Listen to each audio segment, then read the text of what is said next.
Nous sommes toujours dans le mouvement dans un champ uniforme, champ de pesanteur, et toujours solide d'étudier n'a pas de vitesse initiale. Nous allons prendre un exemple de calcul. Donc l'exemple, c'est de calculer la vitesse du solide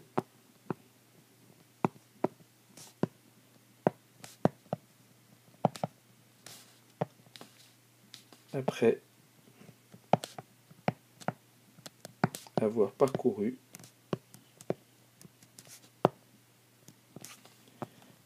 une distance z égale 10,0 mètres. Donc je mets volontairement 3 chiffres significatifs. Donc on sait que G est égal à 9,81 newton kilogramme moins 1, donc 3 chiffres significatifs aussi. Pour faire ce calcul, nous allons utiliser les équations horaires. D'après l'équation z de t est égal à 1 demi de gt carré. Donc pour simplifier, je vais dire que z de t est égal à z. Donc gz est égal à 1 demi de gt carré. Donc t carré est égal à 2z sur g. Et par conséquent, t est égal à racine de 2z sur g.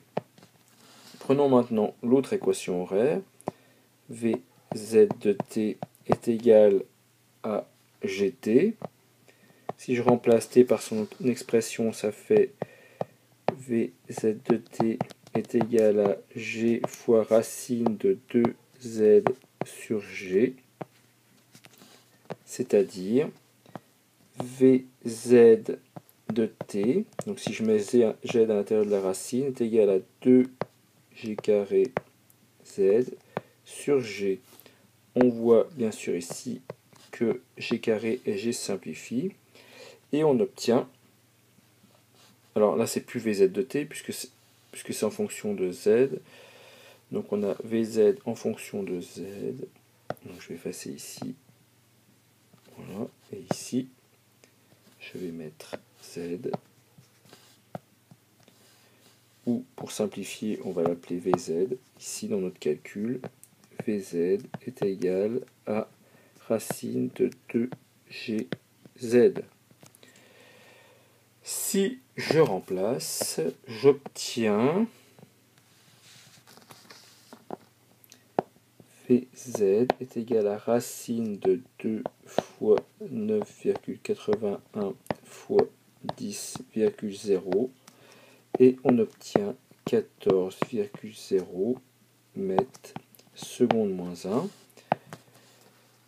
Si on veut faire le calcul en km/h, il suffit de diviser par 1000 et de multiplier par 3600, c'est-à-dire de multiplier par 3,6 et on obtiendra avec 3 chiffres significatifs 50,4 km/h moins 1.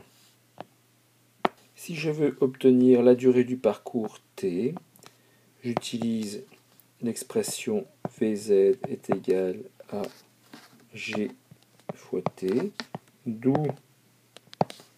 t est égal à Vz sur g.